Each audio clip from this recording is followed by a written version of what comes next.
Hello and welcome to In Defense of a Movie Podcast. It's time for some jury duty. Let's get into it. Oh yeah, my name's Dan. Joining me as always is Aaron. Hey guys. At the time of recording this, it is Sunday, August 3rd, and boy, do we have a lot to get through, Aaron. I'll try to use some brevity and try to edit this down, but this could very likely be another two-parter episode. We'll see where we get to. Yeah, a lot of movies coming out. Yeah, I feel like, I don't know what it was about this last week, but man, I crammed in a lot. I watched a lot of stuff this last week. Yeah, sometimes you're just gonna, binge some movies. Yeah, and honestly, most of it's been good, really good, and what hasn't been good has been so bad that it's actually been enjoyable in a different way. Okay.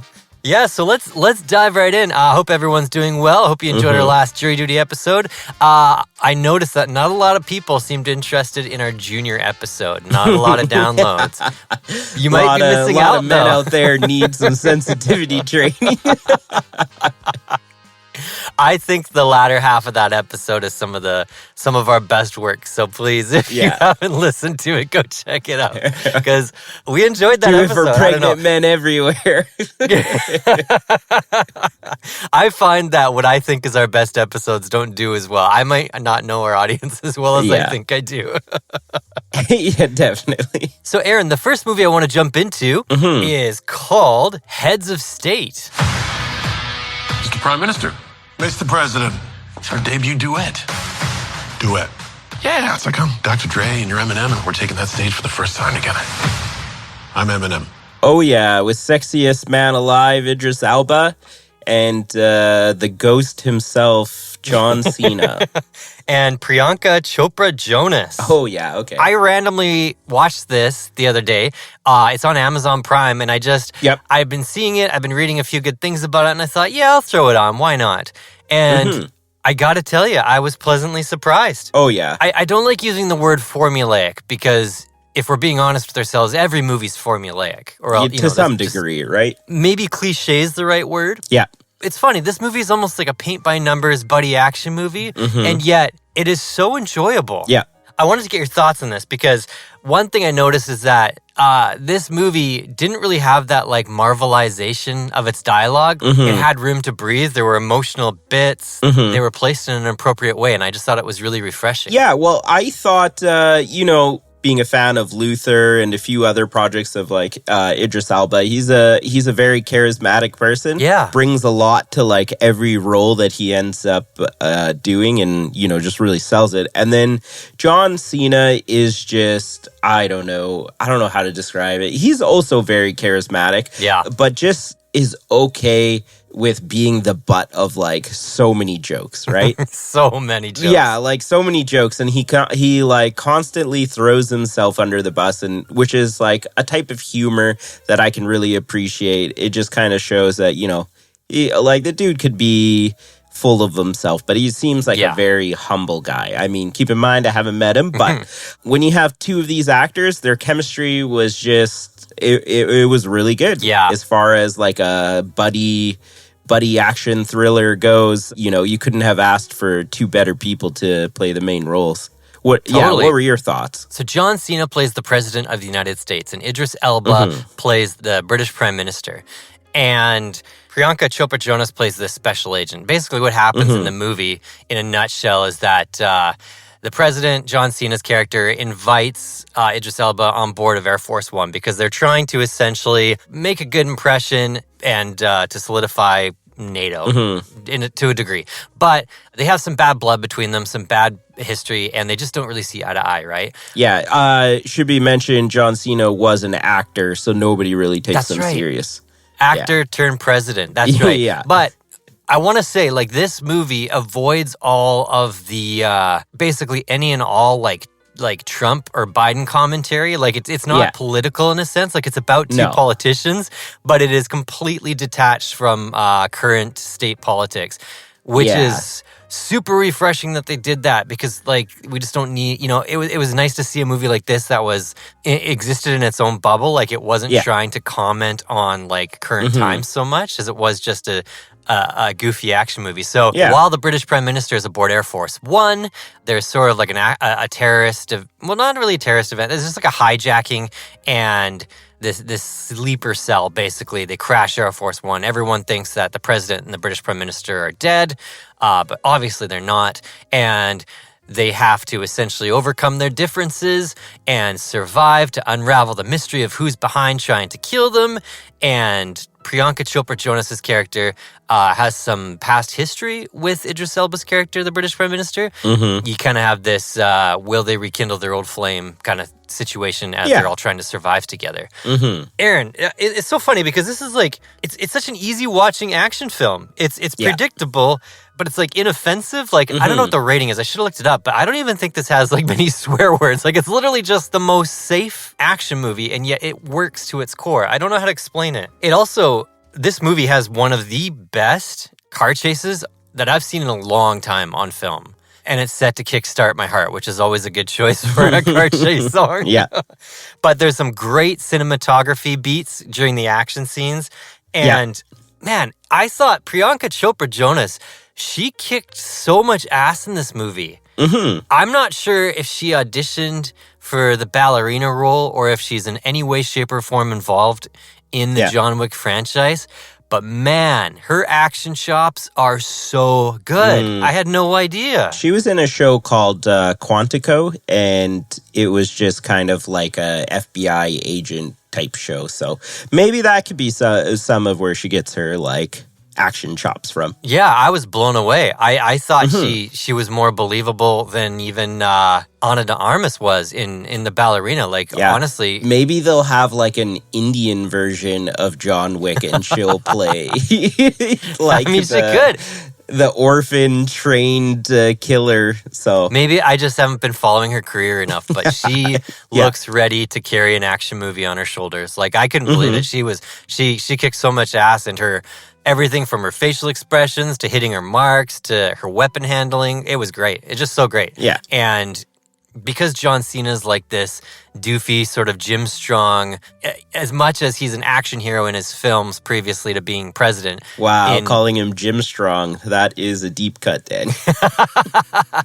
When the rubber meets the road and he has to do action stuff in real life in the movie, he's obviously underprepared. Yeah. Hasn't really handled weapons or anything like that. So it's pretty funny to see him get outshined by everybody else. But there's also this really funny thing that happens in this movie where, like, a lot of their kills and takedowns are based solely on, like, blind luck. The flukiest things happen to take out the bad guys.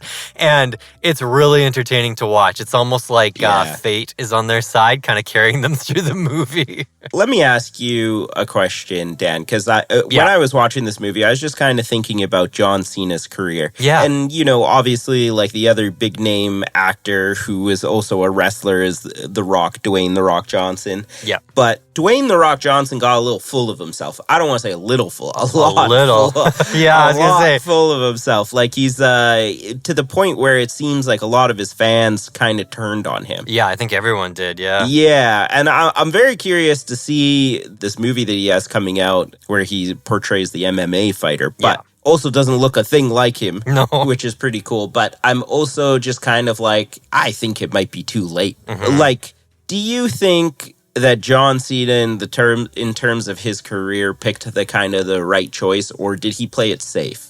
Going more like comedy goofy. I think he's kind of playing it safe. I remember, what was his first movie? It was like The Marine or something. Oh, well, those movies are all like WWE produced movies, though. Yeah, but the thing that I admire so much about John Cena is he has stuck to it and kind of crawled through broken glass in his acting career to get to the point where he's at today, where he's carrying major franchises and by all accounts is a decent human being in real life and does a lot of charity stuff, like lots. And so I feel like his public image is far and away better than Dwayne Johnson is right now. That's a good point. Yeah. He doesn't seem to have any beef with anybody. He's not afraid to make jokes about himself, whereas Dwayne Johnson, I feel like, wants this persona where he's untouchable, you know? Yeah.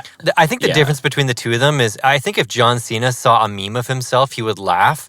Whereas, like, Dwayne Johnson would probably just get mad and use it as gym fuel to, like, add more weight to the bar. Hole in the wall. I feel like Dwayne Johnson has put some holes in some drywall. Yeah. And then we got Dave Bautista here, who seems to be really taking off, which is also interesting. And he also seems to be able to walk that line of being able to make fun of himself while also being, like, pretty serious. Yeah. Well, John Cena, I think, realized a few years ago that his quote-unquote acting superpower was to be funny and to be the butt of jokes. And ever since then, it's just been, like, astronomical.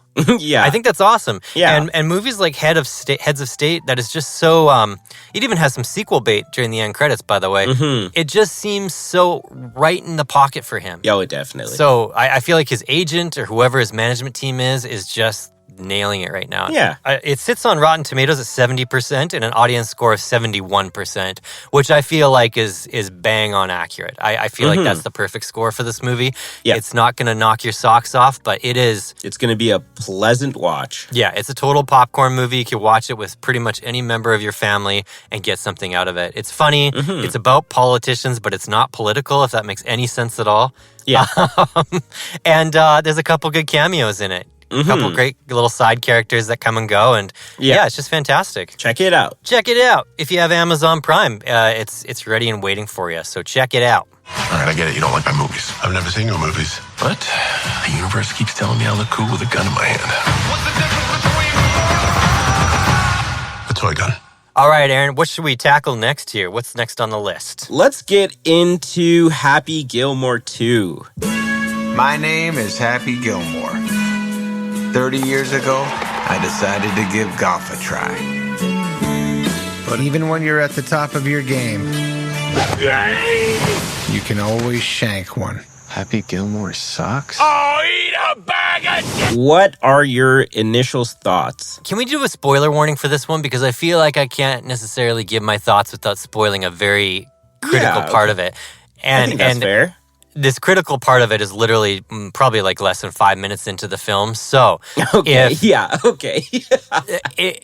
if I can just say this one sentence and then like you can hop back in, just skip it forward like maybe 2 minutes and we'll be back on track. Ah, don't spoil it. Do not spoil it. What's going on?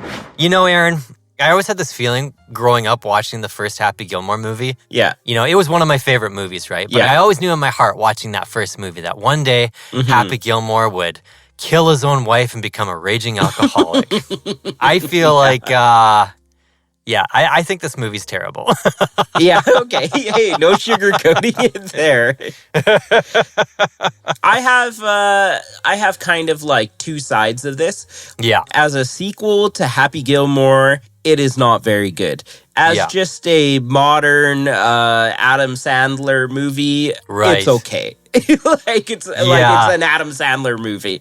It has all the classic like fart, butt, and dick jokes, rage jokes, family jokes, like Jewish jokes. Yeah. Also, I'd like to maybe call this movie, instead of like Happy Gilmore 2, the like Adam Sandler family paycheck. Yes. Oh my basically goodness. What's going on. Yeah. But yeah, okay, so how do I put this?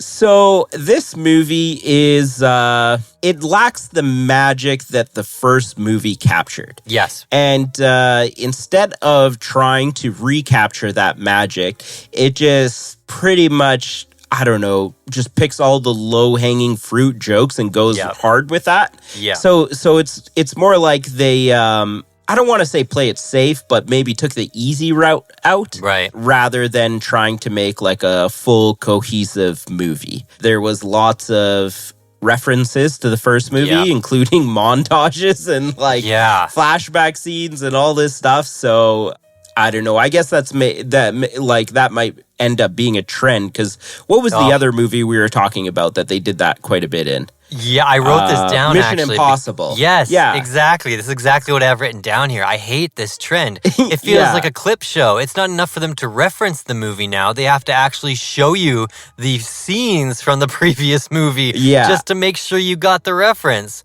It's only one other movie. And if you're watching the second one, you've probably watched the first. We don't need to be shown the joke. Yeah. This trend has to die, like, immediately, Aaron. It just isn't giving enough credit to the audience, you know? It's kind of saying, like, hey, you're dumb and we don't trust you to follow up and learn the jokes and stuff. When the first Happy Gilmore is, like, a millennial favorite. Yeah. Like, everybody grew up with that movie, can quote it, can say all this stuff. Also, we're in the day and age of YouTube. If someone hasn't seen something, like I literally watched a recap movie on Happy Gilmore, like the first one, rather than just watching it. So, like I put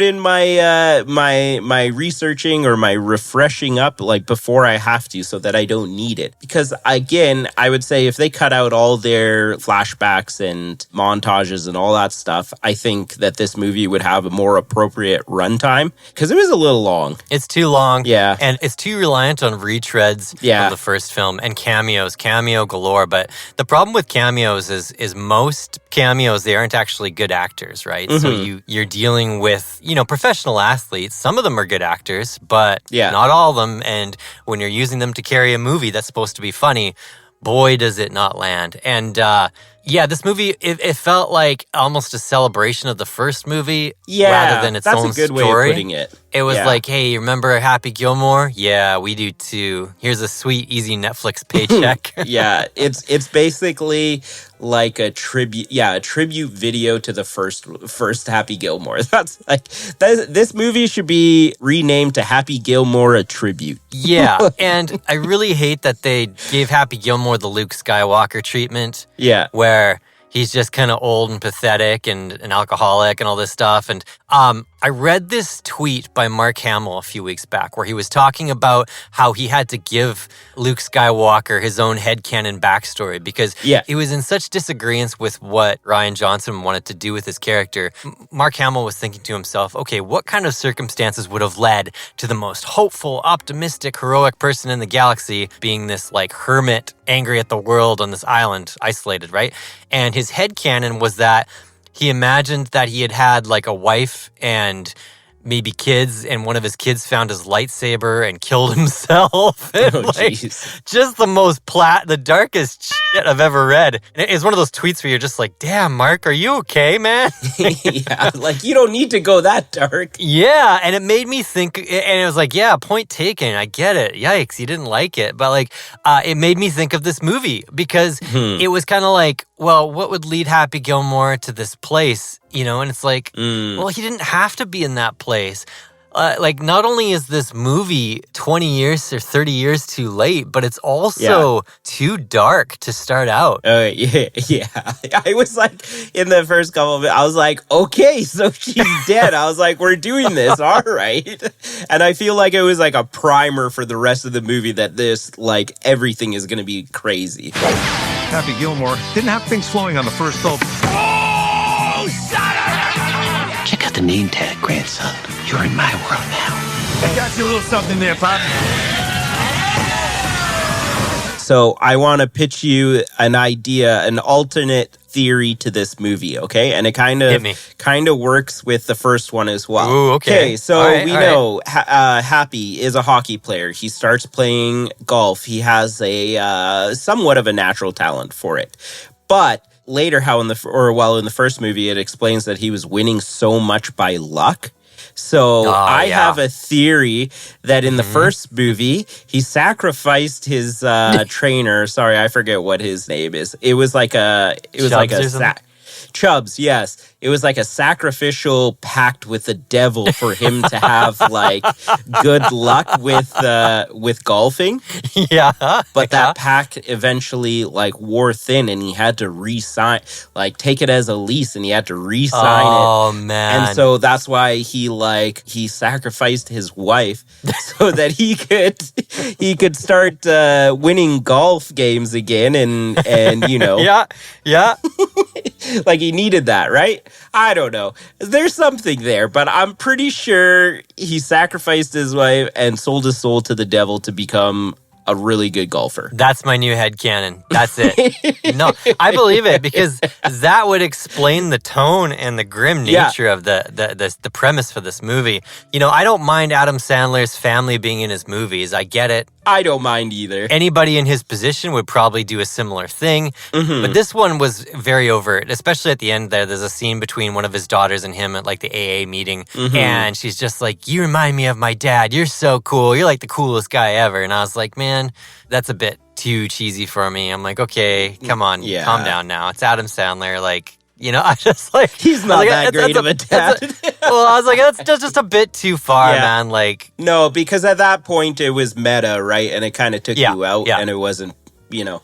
Yeah, you shouldn't pump your own tires like that in a movie. It's just a bit too far. But we've talked about Adam Sandler in the past. Actually, we caught a bit of flack for our In Defense of Jack and Jill and Adam Sandler. I don't think people liked the way we characterized his movies back then, but that was a long time ago. And I think since then, I feel like he's just done more of the same, right? Where it's he's got that Netflix money and he just makes the kind of the lazy comedies. But some of them I really do enjoy. Like there's this dumb Halloween one he did a few years back. Like, the Hubie Halloween? I think that movie's hilarious and I watch it every Halloween.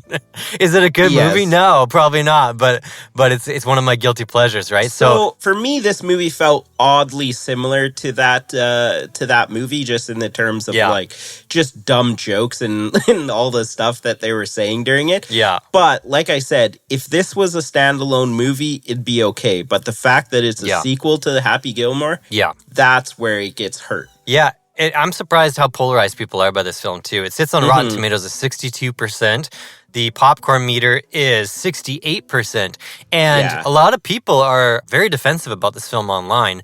I don't really have much to say about that, to be honest, because it's just like, well, if that's how you feel, it's fine. That's kind of the Adam Sandler effect. But I won't go so far as to say, like, you should feel bad for liking this film. I think that's a bit mean-spirited. But I think everyone at one point in time or another thought of what a Happy Gilmore sequel would be like.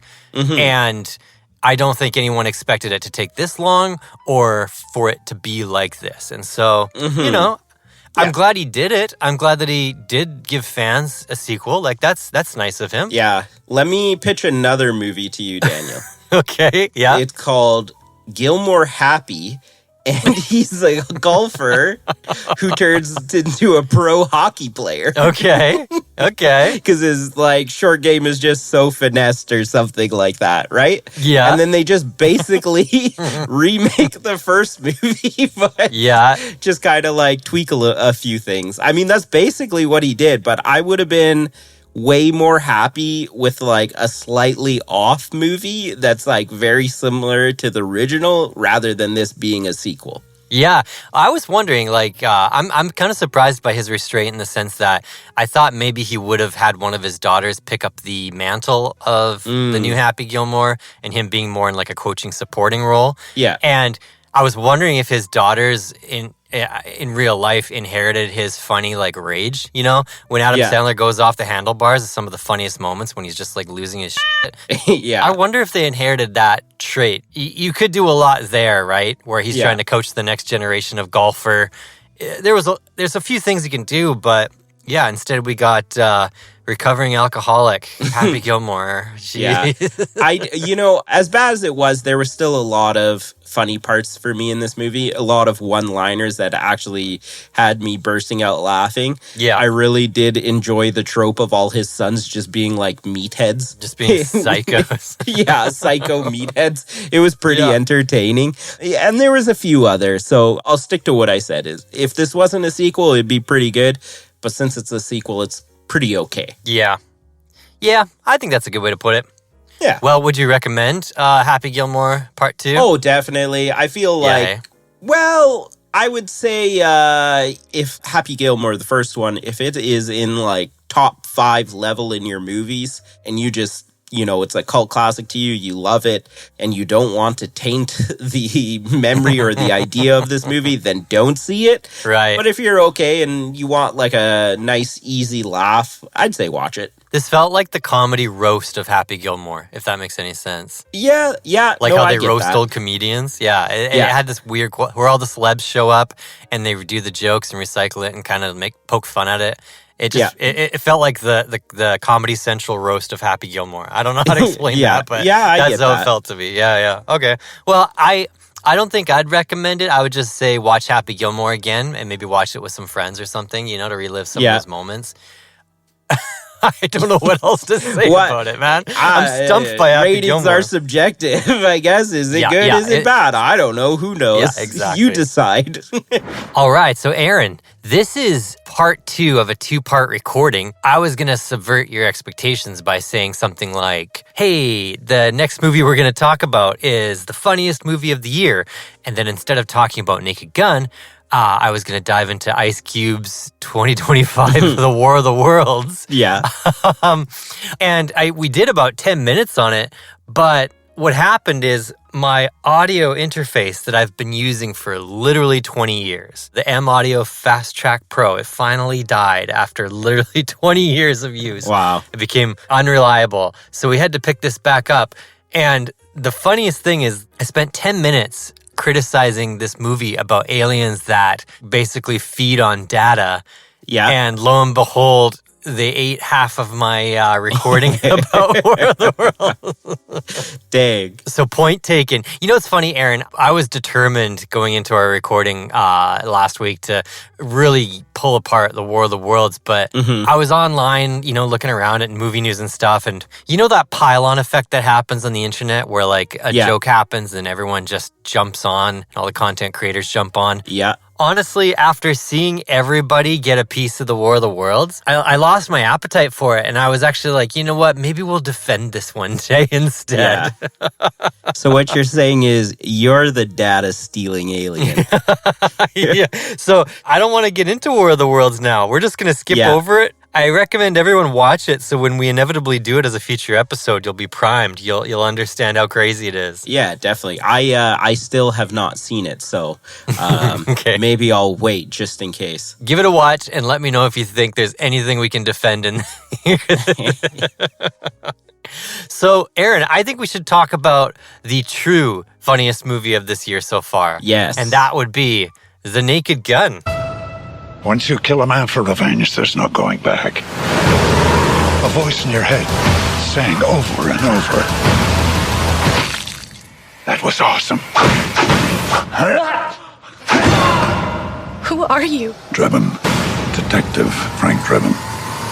I decided to watch the originals. Yeah. And, they hold up. Yeah. I don't know what it is. It's a combination of witty humor, but also like low-hanging fruit jokes, which, if you've been listening to this podcast, I'm a fan of the low-hanging fruit jokes and also a fan of low-hanging fruit. But yeah, no, it was a great movie. Liam Neeson, he killed it. He really he's did. just got that monotone voice that translated so well. Yeah. I think that they did a really good job and they stayed very true to the classics, which was really nice to see. Yeah. What did you think about it? I loved it. I thought it was hysterical. I really liked that it didn't devolve into retread of stuff from the original trilogy or from the Police Squad show.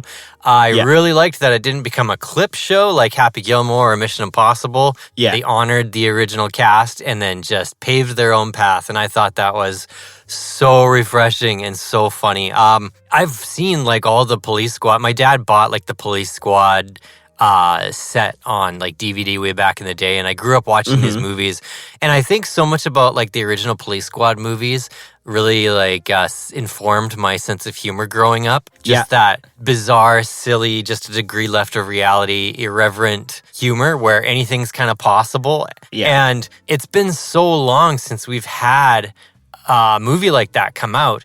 You could say that some of the scary movie style movies were like that, but they weren't really deadpan. And this one is totally deadpan. And yeah, like you say, Liam Neeson crushed it. I thought Pamela Anderson was great. Oh, she was awesome, yeah. I remember hearing the casting for this and just thinking, what are they doing? You know, it just sounded so weird on paper. And lo and behold, it's a fantastic movie. I didn't think Liam Neeson would do a great job, but he did an absolute job. I was like, what, is someone stealing his daughter in this movie? Like, I don't understand. Why is he being cast? But no, he did an awesome job. He did. And there's some good cameos in this movie that don't take away from the actual plot. You know, they actually are like punchline gags. The only thing that makes me sad about this movie is it's totally bombing at the box office. Oh, is it? Okay. Yeah, it's doing really, I think opening weekend, it was something like 16 million worldwide. And it makes me sad because this is a great comedy. My theater was laughing the whole time. If we're talking like laughs per minute, it was, you know, it was insane. I haven't seen something this funny in a long time. But if no one goes and sees it, they're not going to want to make another one. And so I really hope people give this the time of day. I know it's going to have a second life on streaming. People are going to discover it at home, right? Yeah. So what I wonder is if the younger generation is into this style of humor. Because when I was in the theater, like generally walking out and like I was just kind of listening to people's initial reaction as I was leaving the theater. And it seemed to be a lot of millennials and a lot of people who understood what the Naked Gun series is. Yeah. So I just wonder if it's a niche target audience because people who are, you know, who can remember the originals. That's a good point. I don't think there was anyone under 30 in the theater. Yeah. yeah, exactly. So yeah, that's a really good point. But again, like you said, hopefully, because, you know, these younger kids, they stream everything these days. So maybe you're right, and it will find new life on streaming services. I hope so. Do you have a favorite joke from the movie? I think my favorite sequence was the car sequence when he's dealing with the chili dogs. Okay, yeah. There was almost too many to name. I also loved the gag with the balloons and the bees in the windshield. Yeah. A lot of good car humor in this movie. Oh, the windshield one was good. That just killed me. Just the creativity is so good. How about you? I think it was whenever he was in one of the scenes whenever he's doing his like cop monologue. And he throws out a reference of like a toilet waiting for its brown, and I lost it in the theater laughing at that. Yeah, and I was like, I need to work that into like regular conversation of some sort of joke like that. Yeah, totally. There's this whole cutaway sequence mid-movie involving a ski lodge. I don't want to spoil a single thing, but it is hilarious. Like I had tears in my eyes. I actually had tears in my eyes, and the theater was just rolling. Except for there was like one. It was so distracting to me because like everyone around me was just losing it the entire movie. But there was one couple sitting directly in front of me that were just stoic the entire movie. And I felt so bad because I was like I was distracted by how bad of a time they seemed to be having. I was like, oh, that's too bad. I wonder what they were expecting. I don't know, because I'm behind them, like, snort laughing and crying, and they're just, like, sitting there as if they're watching, the microwave or something. I felt really bad. Need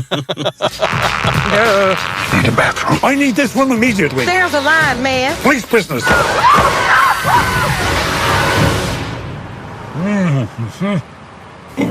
Oh. I'm gonna ruin another suit. So, Dan, have you seen The Fantastic Four: First Steps? Starring my boy Pedro. Famous around the world, please welcome The Fantastic Four. Mr. Fantastic. Invisible Woman. Human Torch. And the Thing. Hey, what time is it? Say the thing. That's not really something I say. It's clobbering time. That's just in the cartoon. Pedro, I have seen it. We're on a first name basis, if you didn't know. I just noticed that. I picked up on that, yeah.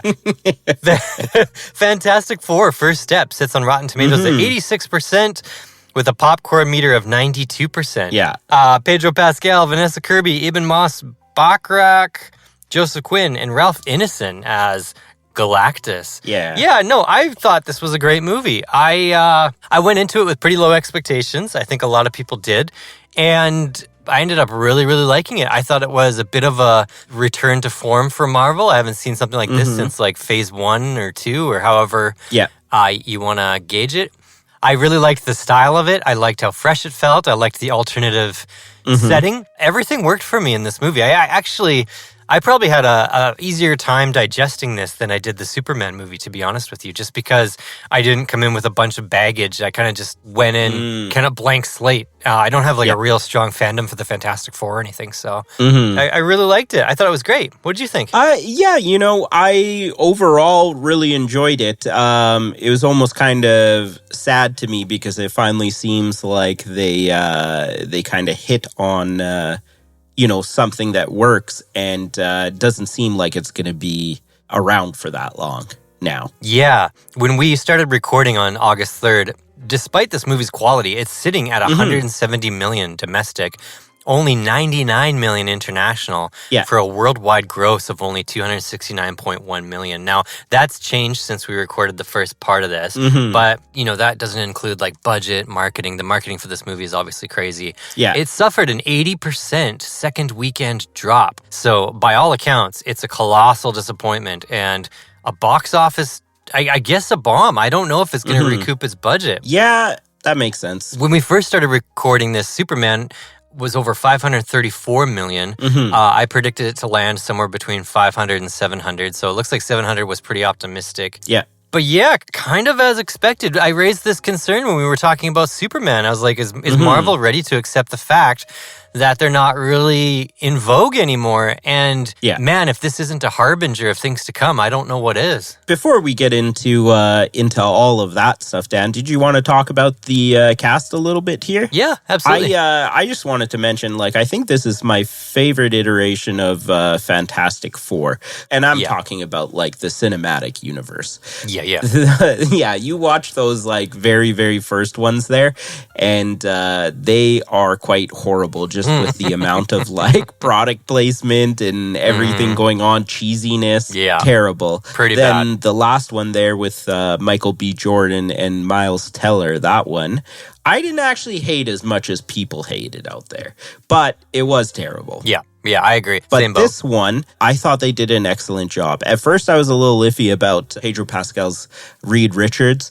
And then kind of as I started to understand him more and what he was going for, like just that real sense of dread and panic. Yeah. It was almost kind of like how Tony Stark wanted to put like a whole the Iron Dome or whatever he called it. It seemed like Reed Richards was like along the lines of that, where he put everything on his shoulders and had to basically keep the planet safe.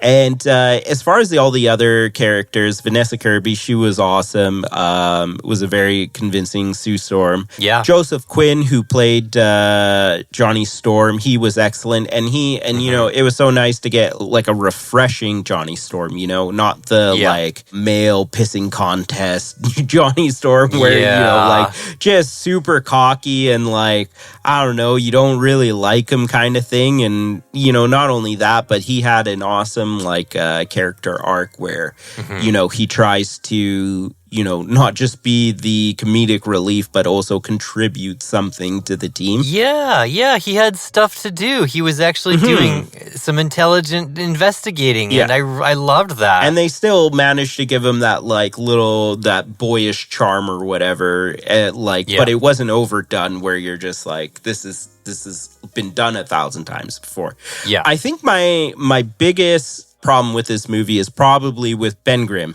His character overall in the movie was kind of, it was good because we got to see him be a pilot.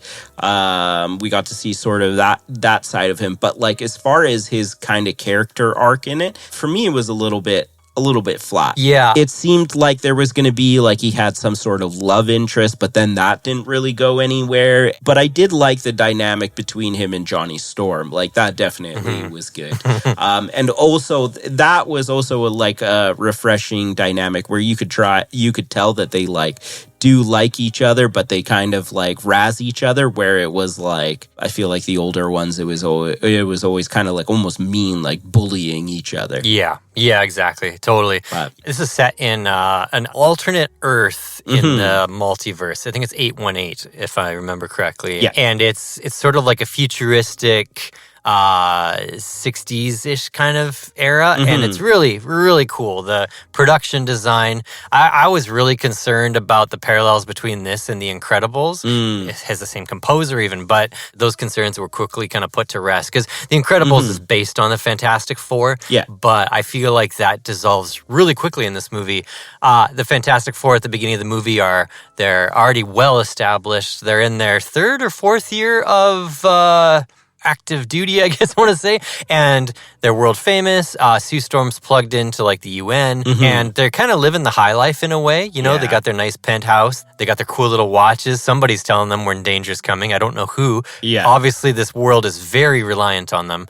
And then a version of the Silver Surfer, oh shoot, what is her name? Her real name, Shala Ball, shows up and heralds the coming of Galactus. So the Fantastic Four, they decide to go rendezvous with Galactus and try to negotiate, because if their negotiations fail, Galactus is just gonna straight up eat Earth.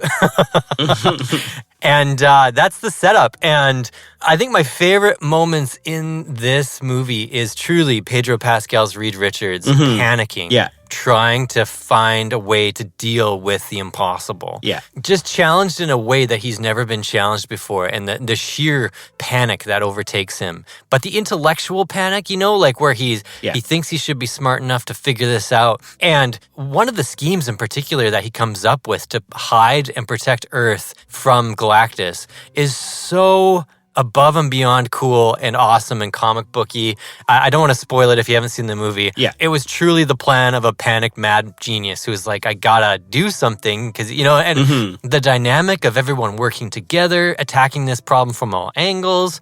The only thing I didn't like about this movie was I thought the third act was really rushed. Once Galactus' boots on the ground, I felt the whole third act was super rushed. And I firmly believe that there was some reshoots that took place to kind of, because I think the original ending didn't test well with test audiences, as these things often go, but it just felt rushed. I was expecting more of the tension along the lines of, say, like Helm's Deep and Lord of the Rings, whereas this is more like, okay, everyone's hidden, and it's just the Fantastic Four. No involvement from the government, the military, the Navy. Literally just the Fantastic Four versus Galactus. The entire world's powers have just bent the knee and said, okay, if the Fantastic Four can't solve this problem, we're all screwed. I feel like the Fantastic Four almost like ran the world in this like universe. Yeah, exactly. It really felt that way. Almost to a fault, right? Where it's like the projects that the Fantastic Four commissioned the Earth to do to try to protect themselves. It was very unrealistic in like our planet, our world, but maybe in this alternate universe, Earth, people work together better, you know? And that's the beauty of setting it in like an alternate universe, right? It becomes plausible. Yeah, it's almost a utopian society, almost. It has that feel about it. It felt like a good episode of like Star Trek in a weird way, in a lot of ways. The Enterprise comes up against some just insane threat that you can't reason with, you can't understand. You just have to deal with it. And then you have the captain of the ship, you know, talking with the crew. Everyone's doing their own thing, trying to work the problem. And then ultimately the solution is just, well, if we can't deal with the problem, let's move it somewhere else, you know? That scene after they like go and visit Galactus and they're like flying back to Earth. And Sue Storm's like, spoiler warning. Don't spoil it. Do not spoil it. What's going on? Giving birth. Probably was one of my favorite scenes of the entire movie. There was just so much going on, and it was just a cool scene showing them like work as a team. And then also not only that, but you get to see Pedro Pascal's like Reed Richards just kind of be like an actual leader. Yes. And just kind of like, deliver a baby while also in zero G. It was insane. It was like probably one of my, it was a beautiful scene anyways, but. Yeah, and there's a shot in this movie of the Silver Surfer surfing the rim of a black hole. Oh, yeah, that was so sick. Just about the coolest thing I've seen all year long in film. Just so cool. They had that whole entire sequence, and that was by far the best sequence in this movie. Yeah. I don't know how you can have your best sequence. Like, your best sequence usually should always come at the end of the movie, like, whatever it is for, like, defeating the person. But this one felt very flat. Yeah, I agree. The ending was a bit anticlimactic in a way. Like the post-credit scene was more exciting than the end, like how when they defeat Galactus. Yeah, my theater audibly gasped. That was cool. I haven't seen that in a Marvel post-credit scene in a while. Yeah. I loved Sue Storm getting like that mom strength, you know, that you hear about. Oh, yeah. It was awesome. And I loved, I don't want to give away, like she does give birth to a baby. And I did brush up on the comics and stuff prior to going into this.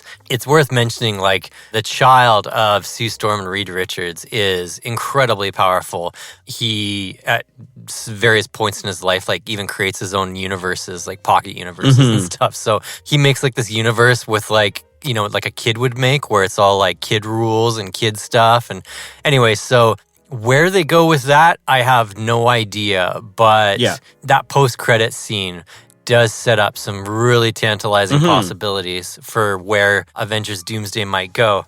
That being said, after watching this, I'm wondering if Marvel's ready for Avengers Doomsday to make less than $1 billion. I think that's the reality we're living in. I think the new Spider-Man movie is going to outgross Thunderbolts. It's going to outgrow Fantastic Four. It might even outgrow Superman, you know? Yeah. The hype behind the Spider-Man movie, like it just started filming and already people are just loving it, right? Well, there's so many younger people that love Tom Holland and Zendaya. Yeah. So I think, they have two amazing, like people to be the forerunners of that movie, right? Yeah.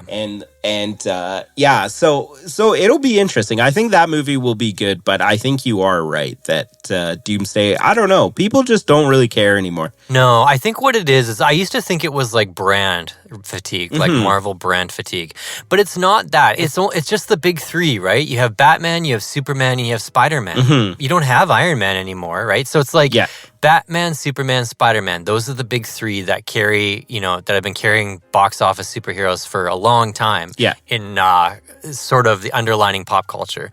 So it's not so much brand fatigue as it's like secondary hero fatigue. People want to see the big guy. People want to see Superman. They don't want to see Red Guardian. People want to see Spider-Man. They don't want to see The Thing or whatever. I think, you know, maybe they're sick of Pedro Pascal, your friend Pedro. I don't know. Like, he does seem like he's taking a dip in the interwebs. Like he's finally coming off his pedestal here. He is, yeah. And there's weird rumors bubbling out there. I wouldn't. My boy Pedro's in some hot water. It would appear so. Yeah, I would keep an eye out for that. So I don't think it's so much brand fatigue. I don't think it's superhero fatigue. I just think people want the big three. They don't want to get out of the house. Because even for like one person, for me to go see The Naked Gun, my movie ticket's $25. Yeah. If you get a popcorn and a drink, that's another $10, $12 easy. If you get a snack, if you're bringing stuff home for other people, you're looking at like a $40, $50 night just for one person, right? So if you don't have a huge degree of confidence that what you're going to see is going to absolutely thrill or entertain you, chances are you're not going to do it anymore. Yeah. And so Marvel has to prepare for a reality where Avengers Doomsday only makes $500 million. I'm sorry, but I think that's what the reality we're headed for. Yeah. Spider-Man's going to make $800 million and Marvel's Doomsday is going to make $500 or something. I you know, short of a miracle, short of the most ludicrous marketing or like some surprise announcement of Hugh Jackman and Ryan Reynolds in it or something, I just don't see how it's going to overcome. Ryan Reynolds is also done as well. Oh, man, right? I'd be curious to know what's going to happen with Deadpool because he's also in some hot water. There's been like 3 years of ill will towards Marvel. And Deadpool and Wolverine, like the reason that did so well is because they're part of the core group that people love to see. Yeah. Wolverine should be right up there at this point, obviously. So it's like... Well, I would say X-Men in general should be up there. True, but there is a reboot X-Men movie coming to the MCU, and I actually don't think it's going to outperform the original X-Men trilogy. No, because when the X-Men trilogy came out, it was like lightning in a bottle, right? Yeah. It'll be interesting to see what happens here. I also think that, and I guess we can kind of get into this because of the soft reboot that Disney is saying they're going to do with the MCU. Yeah. They can't keep up with themselves anymore. No. Avengers Endgame came out, and it was like accumulation of so many years and so many stories, and then it came to like one point, and then now they're trying to expand it. But then I think that it just got too big, too many little branches that nobody could keep track of. Not only that, when you're pumping out so much content, you're also not making quality content either. So I think that had a factor in all of this as well, where you're also just kind of thinking like, I don't even know what's going on. Like, I don't want to watch this. What's going on? And so I think this soft reboot is probably the smartest decision they've made so far. Yeah. With that being said, I'd be very curious to know what route that they go with all of this, right? Like, I think maybe don't try to make this grand, big universe and like, not only that, but just to make it cohesive. Rather just like, release a movie and kind of vaguely make it related in the same universe if you're trying to build something anyways. Yeah. What do you think? Yeah, I think what the short-term plan is you have Avengers Doomsday, which probably ends on a big cliffhanger, leads into Avengers Secret Wars, which is going to be the most expensive movie of all time. Yeah. And that movie is going to somehow completely nuke the MCU. Yeah. I'm sure they'll have a story justification for it. Yeah. But it's going to completely reset the timeline. I think all these loose plot threads and all these little things that they haven't addressed, like the Eternals or Lady Thor being in Valhalla or whatever. I don't know. There's so many random things I could mention. But I think rather than try to pull any of this together, they're literally just going to drop a giant bomb and start fresh after Secret Wars. Yeah. So we're looking at probably like a 2030 restart.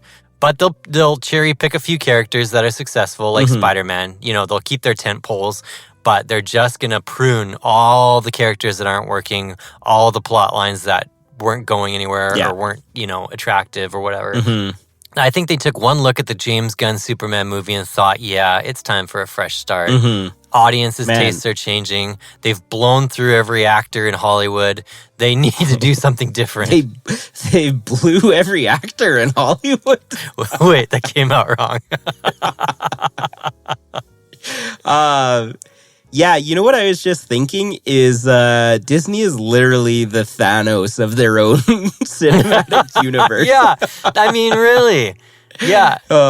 And they're just like, no, not working for us. We're going to snap our fingers and like get rid of all these characters. Truly, though. And I think the Infinity Stones are just empty slots where huge actors used to be, right? Like Iron Man, Tony Stark, Robert Downey Jr. is not there. Chris Evans isn't there. Yeah. Scarlett Johansson's not there. The most successful box office actor in history. You have like all these pieces are missing. And so, like what can you do but start over? I have a feeling that whenever they start their new whatever version, that they're going to go with a lot of no-name actors. Yeah. Just because if you're trying to build a giant cinematic universe, like at some point you're not going to be able to afford these like big-name actors, right?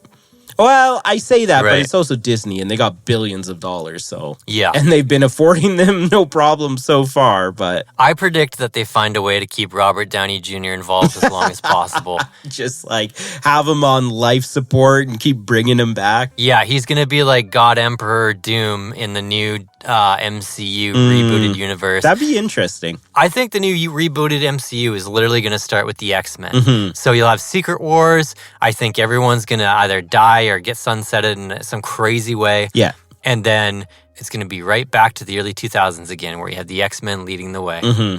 I really hope that they just kind of take a break with this big giant universe. Yeah. And they just focus on some quality X-Men movies. Well, here's hoping. We'll see who's famous in 2030 or who they cast. Yeah, we'll see. It's gonna be I wonder where interesting. Pedro Pascal will be in 2030. Do you notice that there's always all these Hollywood people that just seem like they're on cloud nine and on top of the world and they can do no wrong? Yeah. And then all of a sudden there's just this fall that happens. And it's like a reoccurring event that just always happens where someone is thrusted into the spotlight and then eventually they become too big and then everyone says, nope, you're too big. We hate you now. Yeah, we were just talking about Dwayne "The Rock" Johnson. Yep, definitely. He was in everything. His output was like 4 or 5 movies a year for a while there, something crazy like that. He was like the most bankable man in Hollywood for like a while there. Yeah, and then once Black Adam flopped, he kind of disappeared for a while. Yeah. You know, he went and put some holes in some drywall, and now he's coming back to do a dramatic turn to try to get some credibility back. Yeah, yeah, definitely. No, but also there is I guess there's just I don't know what you want to call them, quirks, or just the way that people are. Or maybe they get a little too full of themselves because of the pedestal that they've been put on, and then they start like, I think so. Yeah, or I don't know what it is, but yeah, it seems like that's happening to Pedro right now. So. We'll see. I do think it was an interesting choice. Yeah. Like when I first heard they cast him, I was rolling my eyes. Yeah. A 50-year-old Reed Richards with a mustache just sounded strange to me. Yeah. But having seen his performance, I thought it was great. Yeah. I thought it was fantastic even. So now I'm like, well, where does that go? Because you can't have Fantastic Four being the pillars of this universe for very long, because at the rate these movies get made, you're going to have a 60-year-old Reed Richards, and that seems almost too old, or I don't know, barring no controversies come to light or no crazy things happen, right? It's like, well, I mean, and cinematic universes. And so it'll be interesting because they did put this Fantastic Four movie in its own universe. So technically, like after everything is over, they could return to their universe, and then they could keep pumping out Fantastic Four movies that are like, only happening in that specific universe. But again, it'll be really interesting to see what they end up doing, because like, are they going to get rid of this like all these different universes? Is this it'll be very interesting to see what happens. And at least they got that going for them. Yeah, exactly. So next on my radar will be Weapons. I was gonna go see it over the weekend, but I was so exhausted, and so I didn't go see it. But I'm hoping to see that sometime this week, so I'm hoping we can talk about that one. Really excited to see that. And what about Aliens Earth? Yes, that's gonna be dropping here right away this week. There we go. We're talking about aliens again. I can't believe it. Mm-hmm. Excited. In 2025, the year of our Lord, we're talking about aliens. Oh, yeah. I thought you were talking about Pedro. Pedro better not be in Aliens. No, I'm stoked because Timothy Oliphant is in this Aliens show. Yeah. He's the best. So I'm excited, man. Mm-hmm. Should be good. Well, I think that'll do it for today. Again, I hope that you enjoyed our junior episode. We are going to be releasing our next mainline episode shortly. But if you're new to the podcast, we're grateful to have you. Check out all our social media links in the show notes. Please drop us a rating. It helps us grow and reach more people. And we'll see you in the next episode of In Defense of a Movie Podcast. Bye.